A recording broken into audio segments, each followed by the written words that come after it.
Hello, ladies and gentlemen. My name is Tim, and welcome to Tim Talks, the show that's only partially a show, but really is just an excuse for me to talk to my very talented friends. And speaking of talented friends, I have another one here with me today. He is an environmental artist on Red vs. Blue, season 14 coming out soon, RWBY, and the newly announced RWBY Chibi, and Camp, and many other productions over in RT Animation, Cesar Altagracia. Welcome, sir. Hey, everybody. Hi. How you doing, man? I'm doing pretty great. Yeah. A little tired, but really excited. It's 9 o'clock on a Thursday evening when you have a Friday ahead of you. It's okay to be a little tired. Yeah. But you know what? Tomorrow's the end of your week. I am actually taking today and tomorrow off because holy crap, I need it. You got one of those weeks? I've had one of those 2 months. Oh, okay. To put it in kind of broad terms, we've had a large number of shoots in a very small number of days, and some of them I witnessed. Right, and it just leaves you very drained because they require 100% of your effort and 200% of your energy. Oh yeah. And especially, God forbid, you get stuck out in the sun with no cover for 12 hours for a shoot. I heard something about that. I've seen some pictures. I don't know what you might have heard, but Yeah. Is it getting a little warm in here? Is it just me? Yeah. There's gonna be some lizard people at the studio. Basically, yeah. Leaving dead skin in the hallways. But Bernie sheds his skin once a month. That's nothing new. Oh, yeah. Everybody knows that. Yeah. We sacrificed one of the interns so he gets a full cycle of fresh virgin blood. That's how he stays useful and creative. Yeah. A lot of the innocent. Oh. So for those who may not be familiar with you or what you do over at the company, give us a little Reader's Digest version of what you do, please, sir. All right. I'm an environment artist, 3D environment artist, which means I am in charge of doing 3D models of all the backgrounds in our 3D shows, which include RWBY, which include RWBY, now includes RWBY Chibi, and whatever may come in the future. I don't touch characters or creatures, anything that has life aside from plant life. Yes, of course. Yeah. I do foliage from time to time. It's the devil. I remember a tweet about a lovely little autumn leaf. Oh yeah. No, the autumn leaf was lovely. That only took me a few minutes, but when you have to make an entire forest, because your lovely writer decided to, I don't know, make an environment that was heavily reliant on plants or mountains or giant things. A quarter a section of a fighting arena is a forest now. Yep. Oh, and by the way, we're gonna take a chain gun and we're gonna run through all of these high grasses and chop them all down. Can you do that, please? Having flashbacks. Lordy. The biomes were a thing. So I'm basically one of the guys who does background stuff. Oh god, I didn't even think about that, dude. Sorry, real quick. Those biomes, just all the different biomes that were done in RWBY Season 3 for all of the arena fight. Just, holy crap. That was all me with a little instance of the other modelers, and most of the biomes were dumped on me. My question is, was that written in there so that you guys can show off a little bit? Because let's face it, there was quite a bump in quality between RWBY Season 2 and Season 3. Oh god, yes. We decided to I guess up the scales a little bit. We always strive to improve the show at least a notch every volume, and oh god, wait till you see what I've seen some things, but really? I can't speak anymore, but we try to just improve in general, and volume 4 is just gonna be wild. No, I'm super excited too. I keep hearing little whisperings from over in animation because now that we're separated by the red building C, it's kind of a little bit more difficult to get over there and see you guys. Yeah. I mean, you're always welcome to drop by. Oh yeah. Yeah, And it's one of those things where I keep wanting to, but God, let me tell you when I have the actual time to do that. By the time I think, oh, hey, I'm going to go drop by stage 5, it's fucking 6 o'clock in the evening. yes. And Yeah. everybody is so ready to get out of the fucking door, they're not entertaining guests at that point. It's like, just don't talk to me, dude. I have to finish 5 frames and then I'm done. Seriously, just don't talk to me. So I'll try to be accommodating. I don't know about animators though. No, I totally pick and kid. You guys are amazing. I tell you, as tired as I am going home every day, and as much as I gripe and moan about the hours that we have to be there for, I could not pick a better group of people to be in those trenches with. Are you kidding me? I know. It is, bar none, the best group of coworkers, the best group of bosses I've ever had in any job that I've been in. And it's like, I ask myself, how did I get here? Like, how did this happen? It's funny, actually, that you would help me segue straight into that. I kind of cut you off from exactly what you did, but we'll get back to that as we kind of go through the hour. Yeah. How did you get to Rooster Teeth? Before that, are you actually full-time? Or are you contract? Excellent. I am. This is 6th or 7th month. I'm still under a year, but yeah. I'm officially full-time, been for over half a year now. And how long were you contractor? About 3 years. They make you earn those stripes, don't they? Oh yeah, they did. Yeah. But it was worth the wait. I mean, of course, a lot of people have come and gone. They didn't have the patience to stay and wait for things to get better. And things got so much better. And we are now like an official animation department. Like, we can compete with TV shows. It's amazing. I know, it really is amazing to me every time I kind of scroll past, Red versus Blue coming on television, or RWBY going on to Netflix, or you know, just anything that we do that's actually kind of hitting its stride. It never amazes me, and yet it always amazes me every time you guys hit a home run over there. And let's we have such a supportive fan base. It's ridiculous. There have been maybe one hand's worth of shows that have come out of RT Animation that have been not universally adored. And that's not to say that people have hated them. It's just that, like, I mean, come on, let's face it. The outcry for Red versus Blue and RWBY is always going to be far and away amazing. Yeah. The runaway hit that RWBY has become, it's mind-blowing, because there were only whispers of it when I started. I started halfway through RWBY 1. Oh, really? And I had no idea I would blow up this far. I mean, it was one of those things where when I first heard about it, I immediately went onto the internet and same. and found the first, like, Rule 34s of the characters. Oh, not same. No, not same. This is a weird story. But that's at that point that I knew that those characters had really taken off. Yeah. When people connect to those characters on that unfortunately deep level, that's the test. It kind of says way more about the level of creation for that show than something that just kind of gets blown on pat. Like, as creepy and weird as that is, sometimes you just kind of happen upon Reddit, that weird side of the internet just shows up on your screen. And you're like, I don't really know how I rabbit hole my way here, but whatever. Yeah.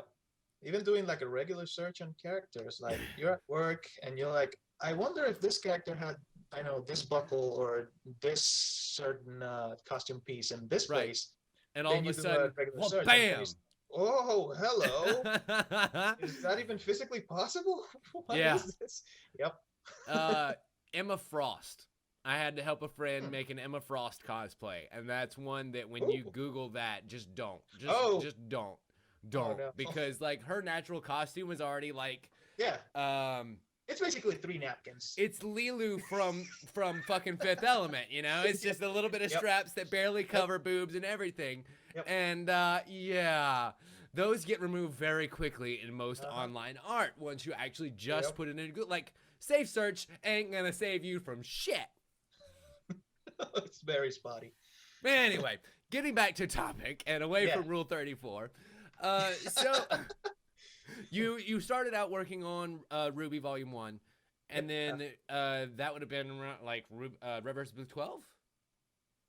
11. 11, actually. okay. When I got in, Miles and Right, God, Kyle were kind of they didn't look as stressed as I've heard stories of season 10.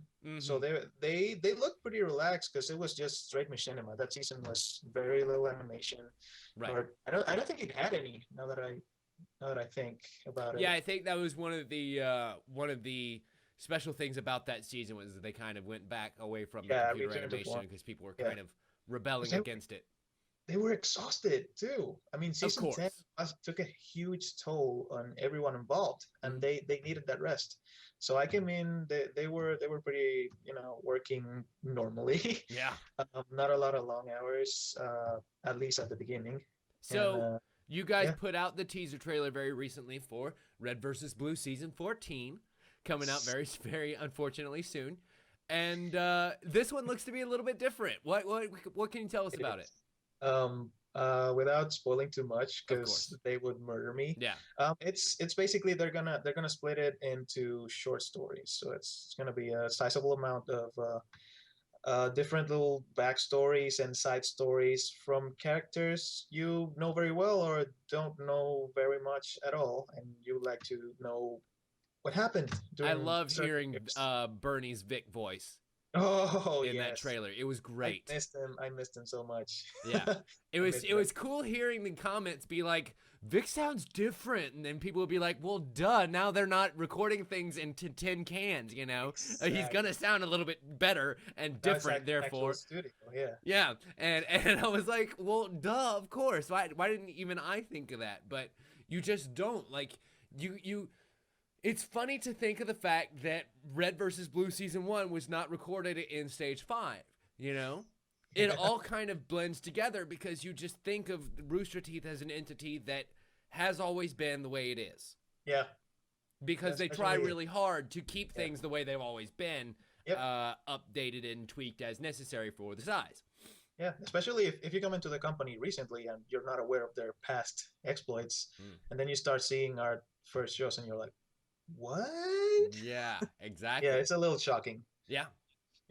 And it's been really awesome to be a part of that roller coaster. I think that's probably the understatement of the century. Oh yeah. I mean, I'm fairly recent to the roller coaster ride, and it's like it's still blowing my mind to this day. Right. Like every new announcement, every new project, every new people they take in. Every new Monday meeting when 4 new people get announced, they have to go stride awkwardly up to the front of the counter and be like, hi, my name is Joe Bob. I came from such and such a state, Canusa, Washington, and I worked in IT over there for 4 years.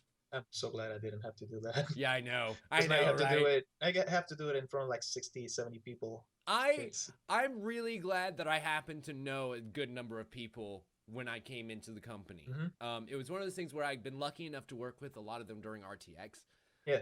And they kind of knew my face and name. They at least could be able to match the two on one of those old column on one side, column on the other match game that they used to put on the stupid fucking quizzes that always failed in middle school. Yeah, I only knew 2 people when I came in. Really? Because I was referred for that job. They were in like dire need of a 3D modeler, and so a friend of mine who had worked with me at Disney Junction Point on the Epic Mickey 2 game, he was the character modeler at the time, and he was like, "Hey, dude, I noticed you've been struggling, getting worried. Do you need a job?" And I'm like, "Sure, yes, please, now." So he sent my contact info to Kathleen, and next thing you know, I get this email the next day from Kathleen saying, "If you show up on Monday at 9 a.m., the job is yours." And I'm like, I mean, because I was living in Dallas. So not only did you have a pretty good recommendation from somebody who was pretty well liked, you kind of had a good pedigree going for you. I mean, you expand on the fact that you just dropped the D word on us over there, Mr. Epic Mickey. So we kind of were about to touch on where you came from before you got to Rooster Teeth. Let's go ahead and cross that bridge. Oh, well, it's been a pretty varied. Um, Yeah, I know. It's too hard. hard. It's hard to jump into the book of somebody's life right in the middle. Yeah. It never really Yeah, makes sense. yeah, it's been a wild ride. My first job right out of 3D art school Hmm. was doing video games for kids. What school? I went to the Guildhall at SMU. Where's that at? It's in Plano. Oh, So Plano, Texas. Gotcha. it's like a super condensed curriculum. So Mhm. they basically what some people do in 4 years, I had to do in 18 months. On Wow. on top of that, I did a master's, so I had to do a thesis. So Wow. I basically crunched at school for like 6 months straight. At the end of it, I was like, I have no boundaries. I don't give a fuck anymore. I I don't care mean, about anyone or listen. anybody. I just Yeah, want to when pursue you find this. the fast track to do what it is exactly that you love to do, are you kidding me? No, that's Yeah, fantastic. I just want it to be done. And once I even had second thoughts about going to the graduation ceremony because I was so tired. You're just fucking done. You were Yeah, ready to get the fuck out. it meant a lot to my parents, so I invited them. Yeah, They I they flew mean, in and they came and they did the whole ceremony thing and they were really happy. So look, yeah, those caps and gowns are expensive, okay? I know.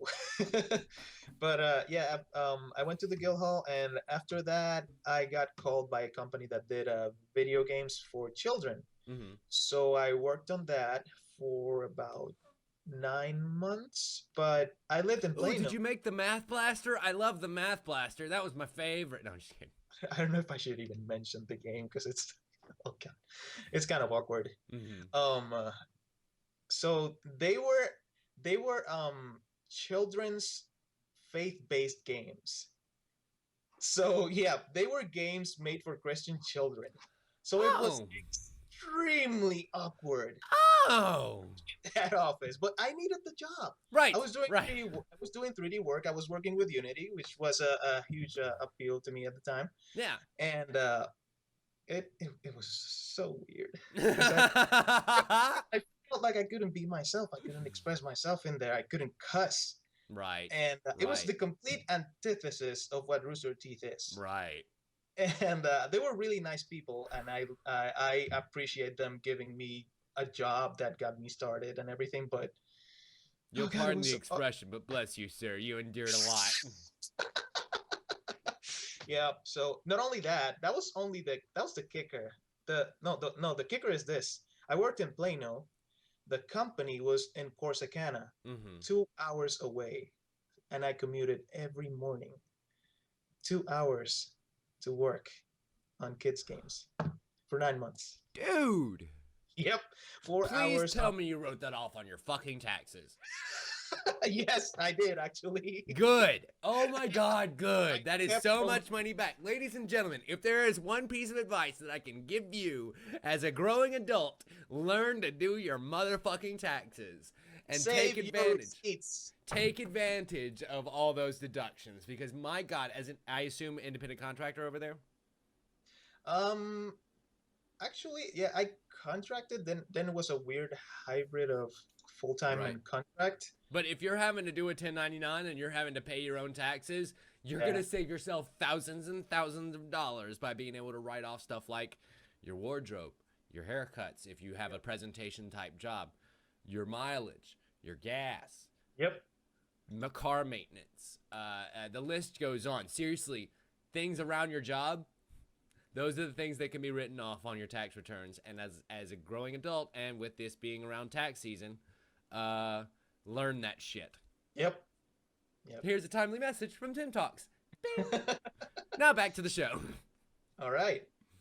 So then after that, I got extremely tired. I was starting to have back problems because I was driving for so long every single day. Mm-hmm. So I respectfully declined employment.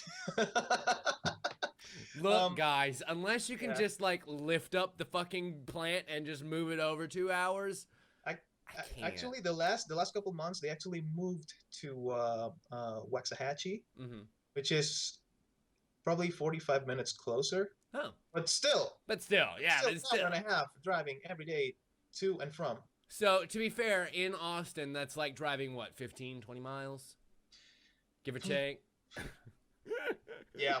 Austin traffic is 1.5. terrible. We make jokes about it. Yeah. So after that, um, it was just messing with my health and my Mm, mood. I always came home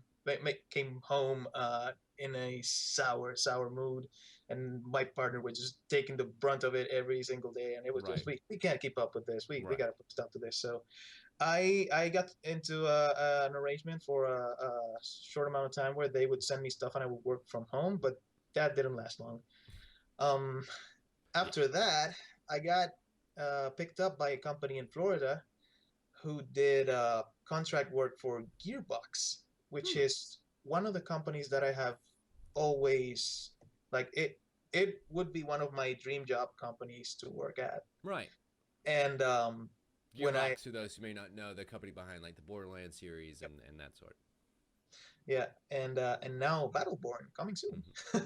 And So they did the Homeworld remastered, yes, they did. which And had some flaws, but was technically great. Oh my god, it looks so goddamn pretty. And I think they're really close to finally fixing the actual game and the formations and everything that was wrong with it. I don't know if you ever played Homeworld. I have not. Oh my god, it's so good. It's one of the first like space RPG games that I ever really played, and Yeah, it's all 3D movement and everything like that, so it's brilliant. Anyway, yeah. moving on. So yeah, they did contract work for Gearbox. They were working at the time on Borderlands 2. They needed a lot of help, so they were outsourcing the shit out of smaller tasks. And I was lucky enough to be assigned one of the tasks, Mm, just one. mm, So I textured one of Gage the Necromancer's heads, one of the different head uh-huh. variations.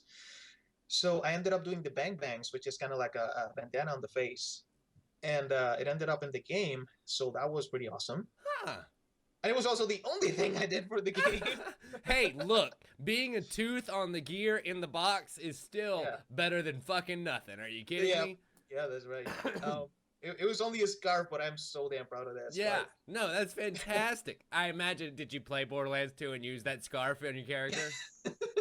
I haven't yet. I haven't found it. Okay, okay. But It's okay. yeah. After a Personally, I while, like the Tales from the Borderlands games slightly better than the actual Borderlands games themselves, uh, but that's just me. yeah, We might.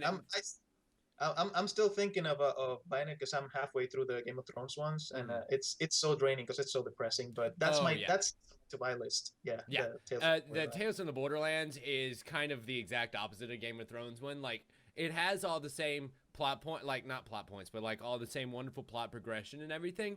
It's just a lot more of the happy side. So Game of Thrones Telltale game is Batman versus Superman. The Tales from the Borderlands is Deadpool. Done. Done. Yeah. Wow. Done. Awesome. There's your comparison point. So I would recommend getting Tales from the Borderlands, basically. Will do. Will Yeah. do. So where was Oh yeah, Gearbox. So after that, no, well, actually, when I finished that task, I got a call from Junction Point, one of the recruiters from Mm-hmm. Junction Point, saying they needed help too. And I interviewed and everything, and they actually said no. Really? But yeah, when shit hit the fan, apparently, they hired another round of modelers, so I Mm. got luckily picked You up mean in they that had round. to call in a ringer? Yeah. Mm. Yeah. So I got whisked away from working for Gearbox from home because it was all contract work. Mm-hmm. And right after Disney picks me up, they give me a call and they're like, "Hey, so we have an entire vehicle for you to texture," and I'm like, Yes, Disney. "Right? Yes. No, no, that wasn't Disney. That was the guys from that were working for Gearbox. Oh, oh. They wanted me to do an entire vehicle for Borderlands, and I was already working at Disney, and I was like, what the fuck? Why didn't you Oh. give me this a month earlier? I would. Oh, geez, I would have had a car inside Borderlands too. Jesus Yeah. Christ. It Yeah. was painful, but I had to say no because Disney I was working on pretty awesome stuff over there, so I was happy even though I was crunching most of the I mean, time. the Epic Mickey games were criminally underrated. I thought they They were were at the. they had their flaws, but after you see stuff from the inside out and the amount of creativity and the Mhm. amount of effort that every single person in that company put into that game, you're like, this game should have sold four or five And times by just itself. the very artfulness of it. Like Fantasia is not a good movie because it's a good movie. Fantasia is a good movie because it's a good art piece. Yes, exactly. That's kind of the way that I feel about Epic Mickey. Mm-hmm. Yeah, it's a pretty game. It's beautiful to look at the artwork. We had some extremely talented painters. We had painters doing the textures. Mm-hmm. So that's why the game looks beautiful, but unfortunately the reception wasn't as great, and Well, the game I game mean, had the Wii was kind of tanking at the time, and I think didn't they have it on the PlayStation with the Move one too, which was terrible. Yep. Yep, poor man's fucking motion capture control. Yep. Yeah, they did. I don't It's know really funny that I basically see Move controllers and dots in our everyday work. Yeah. But they were just complete commercial crashes when it came to public use. Yeah, that was kind of a desperate move. It looked. I saw them at display at stores like Best Buy, and it was so sad. Mm-hmm. It's like I think people. we used 2 when we did the Ghost Fuckers short, and we had to make Meg's little dealy boppers that like detected fucking ghost energies or whatever. She was like, "Are these Move controllers?" And we were like, "Kind of, but yeah." We took the tops and attached some dealy boppers to them and put them on some of those spinning lollipop bases so they would whirl. Because, PlayStation Move controllers don't actually spin. That's, that would be just a little bit too crazy even for Sony. But I love doing weird shit like that.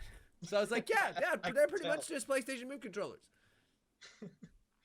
But anyway, so we've heard from going back to Disney, and that so Disney. How did you make the link over to Rooster Teeth? That's right, the friend.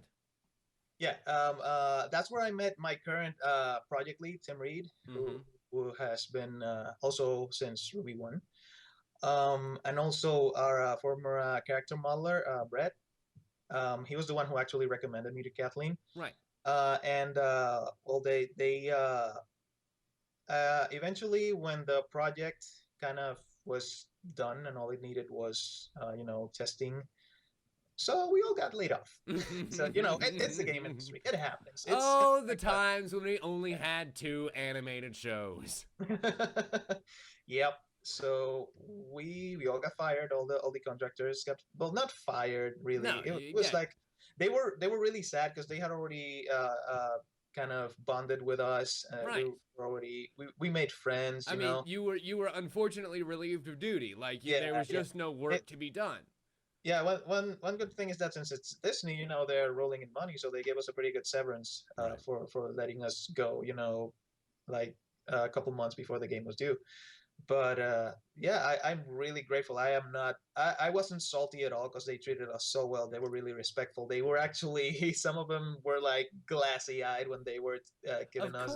They got us in a room and gave us the news, and we were like, well, I mean, it's like leaving. It's like last day of high school, You want to see them back next year, but you're not really sure if that's going to work out. Like sometimes people unexpectedly move. Yeah. As we go on, we reach now. Oh God, vitamin C.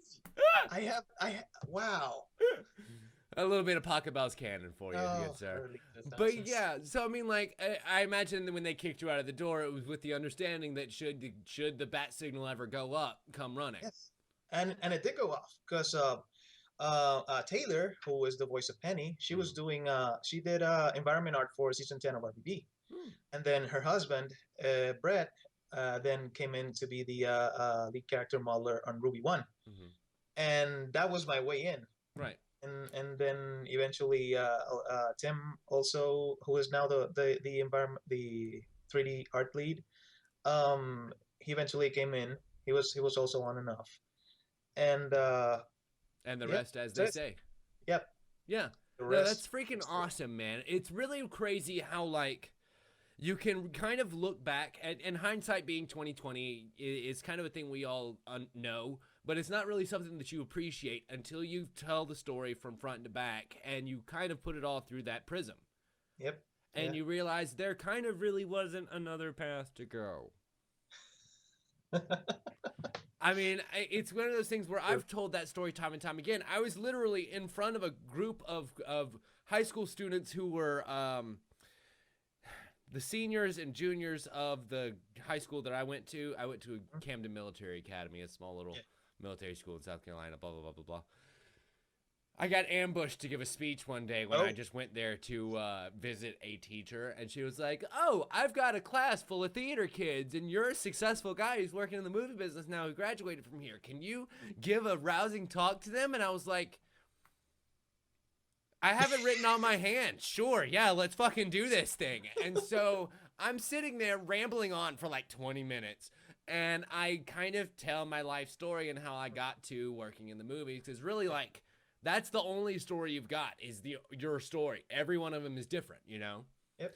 And so by just relating my story and how I get to that point, it was one of those weird things where I saw my life from that perspective, and I was like, there was no other fucking choice. Like, I was doomed from exit, you know? We're destined to end up there. Oh my God. Anyway, and I'll give you more specific examples off camera. I'm not being purposefully vague because I don't want to tell you. I'm being purposefully vague because I've said it hundreds of times on the channel, and I don't feel like people want to hear it again. But anyway, so we've heard from Pat as far as the like the beginning and the art direction side of things, and we've heard from people like Alex Leonard, who does the composition side of things. Yeah. What are some of the difficulties that come in from doing the environmental side of things, the middle portion, the meat? The difficulties is having enough time and energy to deal with how fucking creative your writers are. Right. Because they think of these grandiose environments which are amazing. The concepts look phenomenal. And you just want to see them brought to life. You know, got people like Pat and Aaron and Lauren just drawing up the most beautiful concept pieces. And the difficult thing is trying to match that level of quality in 3D. It takes a lot of time and a lot of hours. And unfortunately, with our tight deadlines, well, actually, I don't model in Poser. I only used it to the 1, 2, and 3 were kind of done mainly in for animation, right, animation and lighting stuff. But the biggest hurdle is basically time. It's just getting enough time with your tight deadlines to make everything look as good as the concept art and as close to the writer's idea as it is. Now, you're basically a digital sculptor is what it breaks down to. Pretty much, as someone who's having to create everything from your cups and vases to forks, knives, and anything else that happens to be like a non-living entity, as we discussed. From a fort to an entire mountain. So what kind of research goes into that? I mean, I imagine your Google searches have to be pretty fucking intense by this point.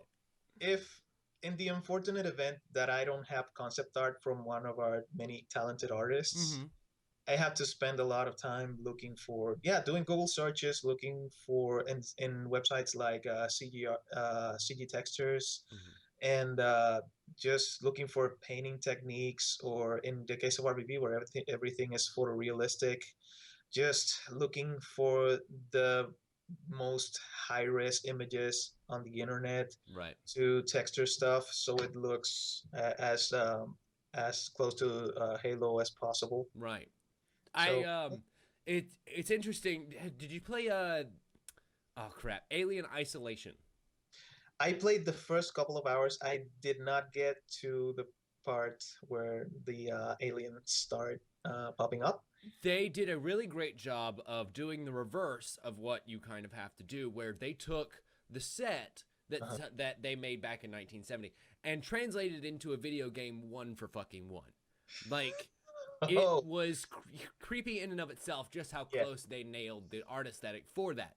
So I imagine that you guys kind of have a very similar task in that you're taking someone else's some brainchild, essentially, and having to model this now 3-dimensional world Yep. based off of what was a 2D representation of a 3D image. Yeah, and it's hard because sometimes if it's drawn by us and not an image like a real life image, a photograph, you have to um, you have to match perspective. Sometimes 3D perspective doesn't match 2D perspective because an artist, since it's man-made, it doesn't have that robotic, precise, I guess, perspective that machines have. Right. So things might look curved and nice and kind of lively when they're drawn, but when you do them in 3D, they're completely rigid and boxy, and you have to Absolutely. kind of make up for that. So that's another big challenge. Is that something that you can make up in comp with the different lenses that you can put on the cameras that operate in there? Yeah, that's more for like lighting and special effects. Right.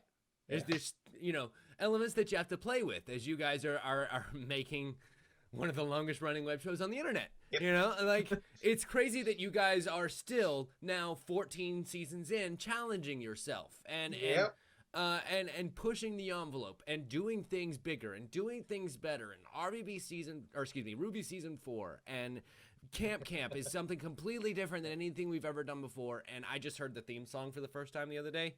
And it made me giggle like a fucking 12-year-old child, dude.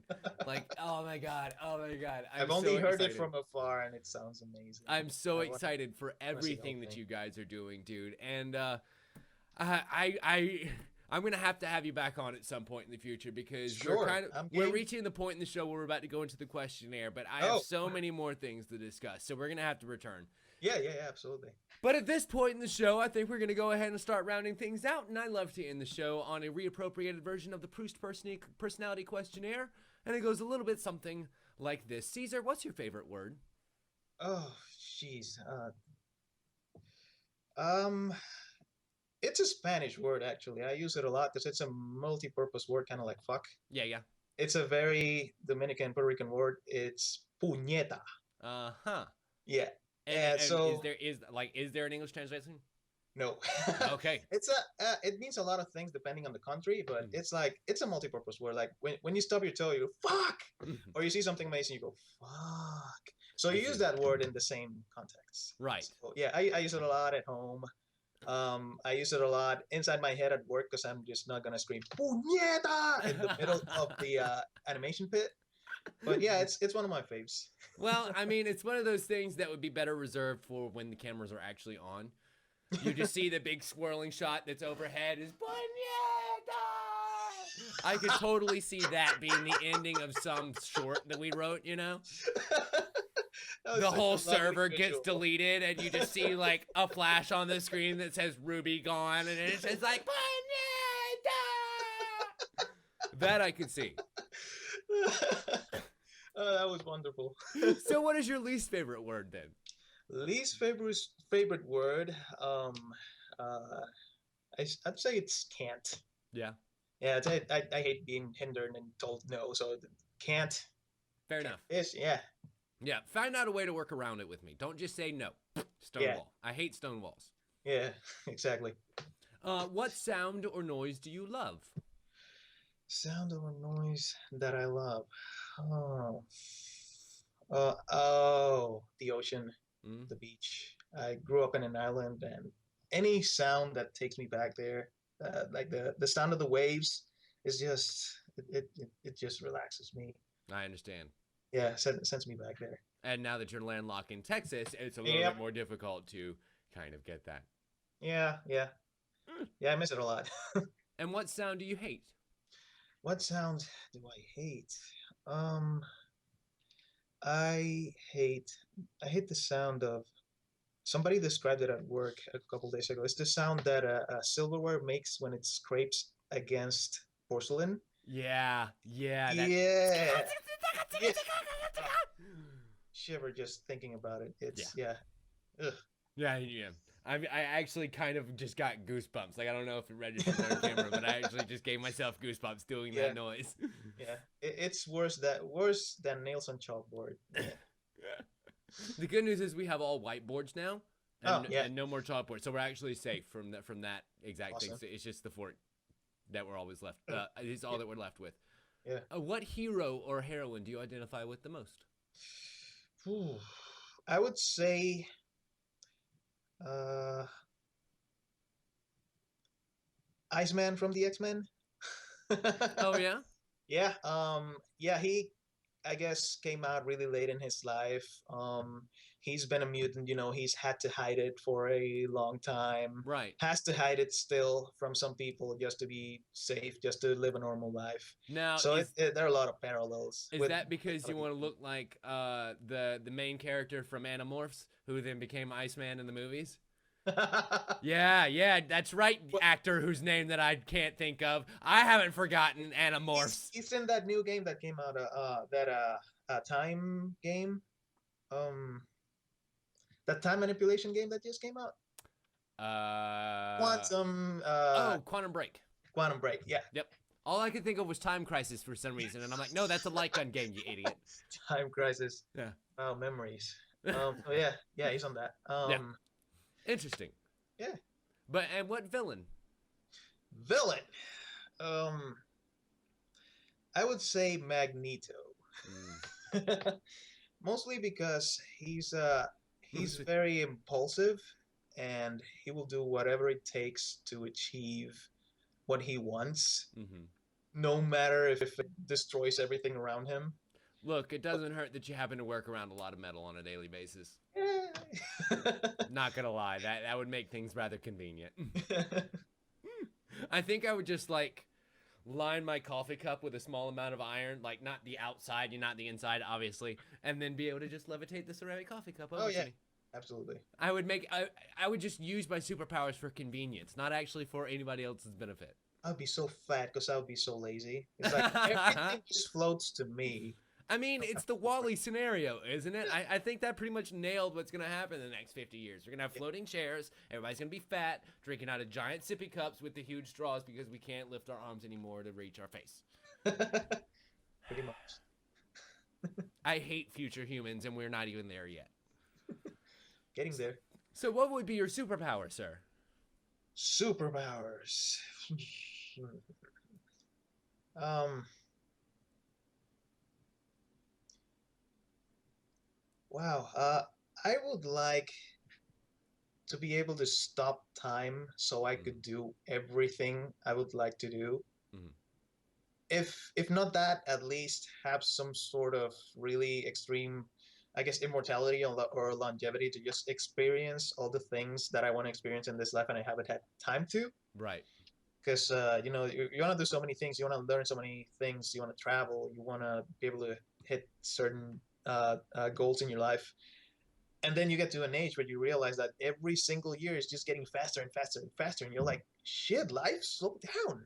Why are you in So a hurry, dog? Slow yeah, the fuck yeah. down. So it'd be awesome to live for a few thousand years or so and see how things develop, Yeah. and or yeah, And what that would be your it. super weakness? Super weakness. Super weakness. Hmm. Aspirin. I'm allergic. Fair enough. So just getting a headache would be the worst. Just Yeah. cripples every superpower that you have, and there's nothing you can do about it. Yeah. That was the only painkiller left in the world. That'd be fucked. Yeah. So what turns you on creatively? What gets your gears turning? um, when I jump into a website like Pinterest or Polycount and I see artwork from extremely talented people, and I'm like, I want to do that. I want to be able to create like that and be as awesome as you. And I know I can be, but I need so much time, which I don't have. Right. And it just pushes me to be better and be like those people. But isn't it amazing to think that people look at your work and think the exact same thing? Like, the grass is still always greener, even when we're working at such a professional level, you know? I still have a hard time grasping that. Like when I went to RTX and having people saying, hey, you should have done a panel or something. And I'm like, really? Yeah. Yeah. But it's one of those weird things where people have these laurels that have been earned now because of time and because of pedigree and because of work done. Yeah. And I mean, hell, that's half the reason why I do this show, because people deserve praise for doing great work.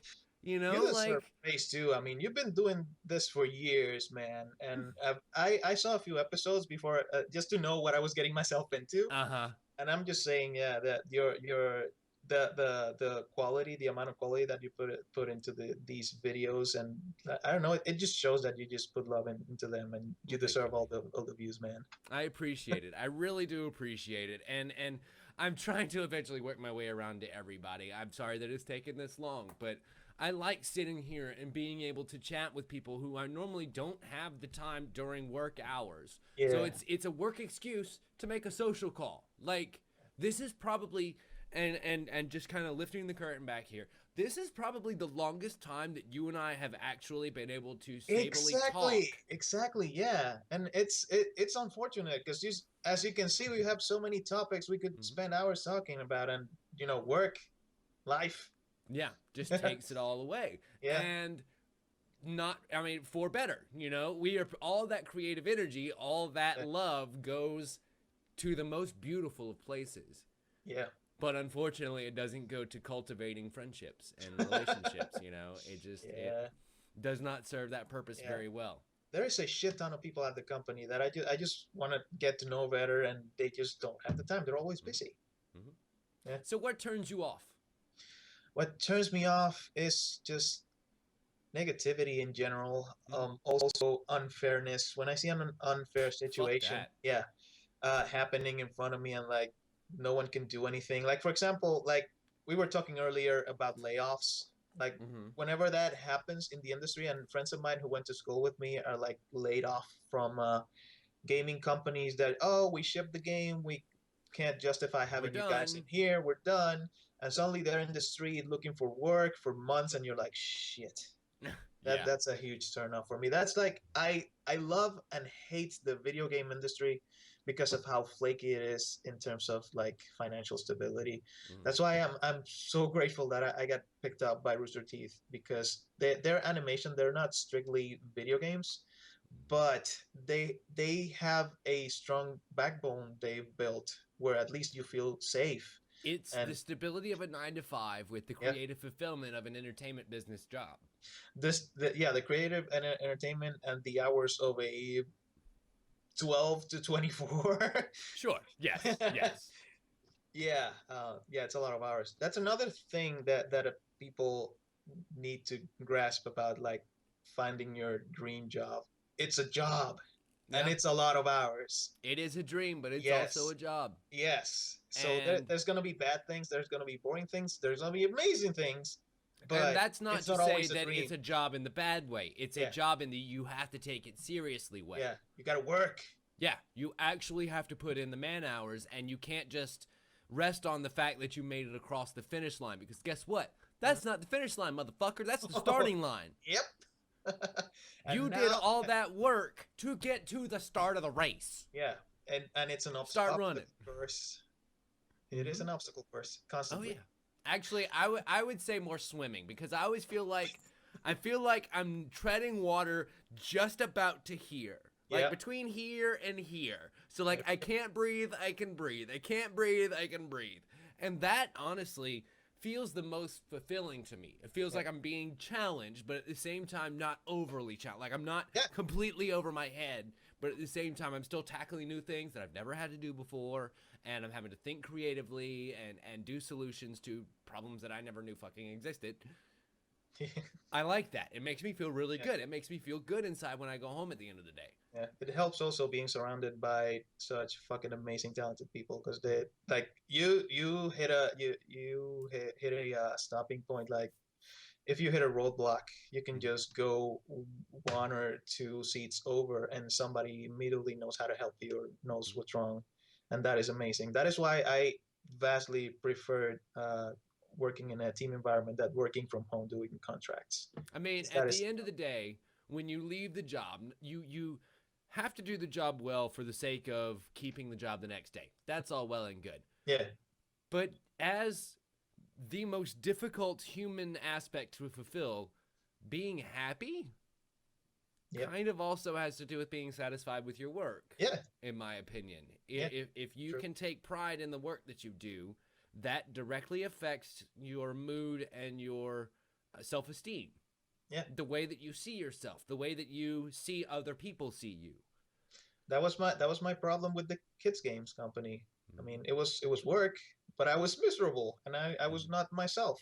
And yeah, it led to me having to quit. Because yeah.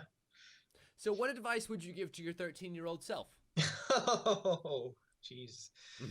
Okay. It doesn't get as better as you think it will, no matter how much people say it. Yeah. It does get a little bit better, but you gotta work for it. It Right. will not happen on its own. Be patient. Things are gonna look grim, but they are gonna turn out just fine. Don't waste so much fucking money, you little shit.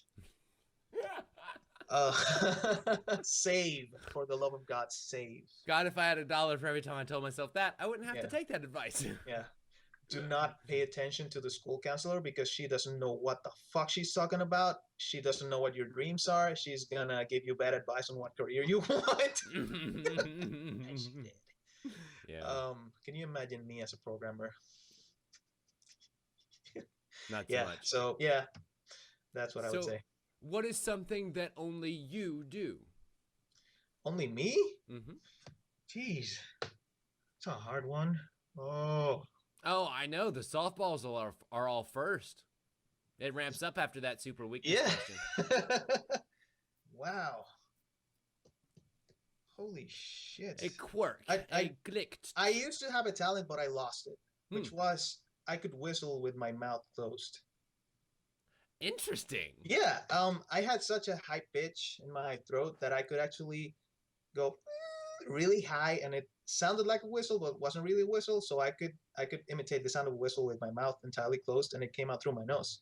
Really? But yeah, when I stopped doing it for a few years, and my voice got deeper, and it completely disappeared. Well, at this point, it just sounds like Beaker, so it might still be useful in just a slightly different way. It's like, yep, pretty much. So yeah, I could do that. I haven't met anybody else who could do that. Probably I don't know, Mariah Carey. Fair enough. But, so you kind of beat me to the punch here on this one. What's your favorite curse word? Not a lot of people like it because it's so kind of hard hitting. It's cunt. Oh yeah. Yeah, I don't use it as often because usually some people don't care, but there are some people that give you the side eye like, right. They're like, could you not have chosen a different one? Yeah, it's like, yeah. Shut up. What being such a con about it? Yeah. What's curious is that the word dick is the male equivalent of genitals, and it's become so popular that it made it into the mainstream, and they say it on TV, even on primetime TV, like it's nothing. Dick, dick, dick, dick, dick. You hear dick everywhere, and it's not taboo. But you say its counterpart, and it's like, holy shit, the world is ending. No, female genitalia. Yeah. Double standards. Of course. To this day, you can't probably say vagina on TV without people going, what? I think you can say vagina. I don't think you can say pussy or cunt. Yeah. I'm pretty sure those are still off limits even after midnight. Maybe at midnight. I don't know. If you're on cable at midnight, I don't think anybody's watching at that point, so they don't care what you do. Yeah. It's kind of like public access at that point. Yeah. I like all the curse words that have hard consonants surrounding them. So like fuck and shit. Well, not shit. Shit has a slightly softer one. Cunt, obviously. Dick. All of those to me just have a nice sound to them. Yeah, it's like a punch in the face because they're short and hard hitting. It's like an offensive punch to the face, a doubly offensive punch to the face. Because a punch to the face is already kind of offensive. It's like, wait, the hell did you do that? So where would you one day like to live, sir? Where would I want what? Sorry? One day like to live if you have somewhere other than here in mind.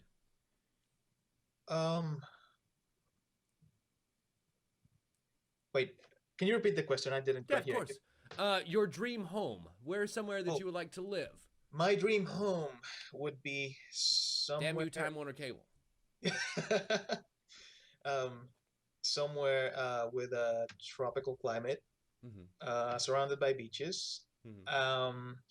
Could be the Caribbean, but I've been there, done that. Florida. No.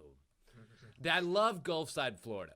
Not gonna lie to you, I've been there a bunch, like as a kid, because I grew up in Georgia, and it's a nice little jaunt down to the Gulfside waters as opposed to going to the scummy waters on South Carolina coast. I like being able to see the ground when I go into the ocean waters and not be attacked.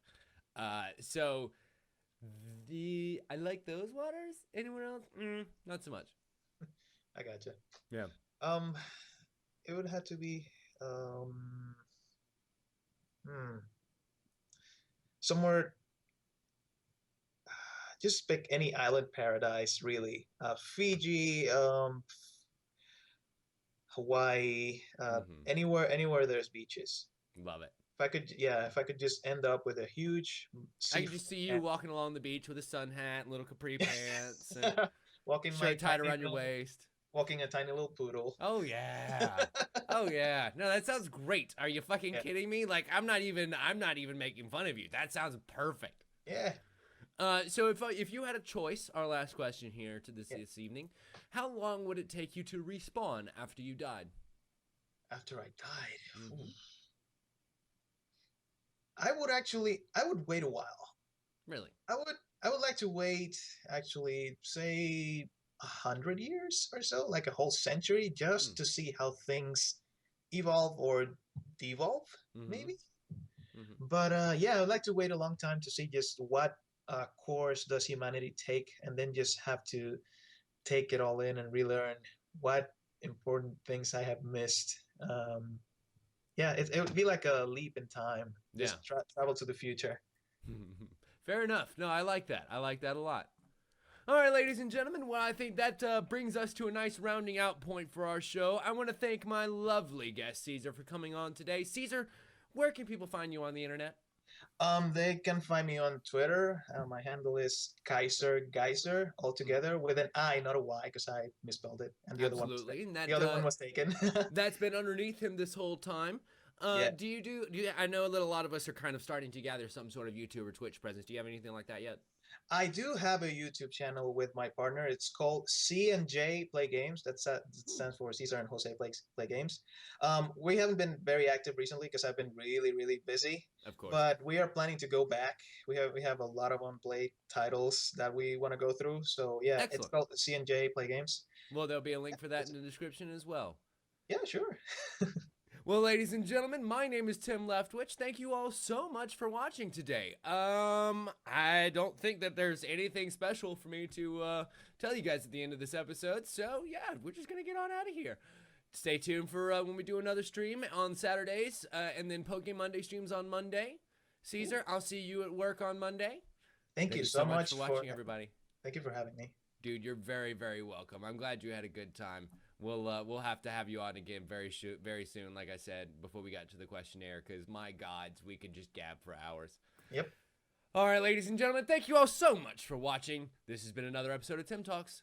As always, we'll see you next time. Bye!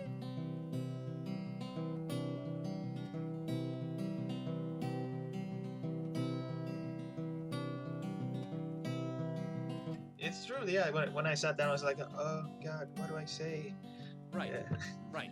But once you realize, oh, there's actually a lot to discuss, it becomes much easier. Yeah. You realize you're talking to people, like you're talking to me who knows you, and my purpose is to ask you questions so that you can talk to the people. Yeah.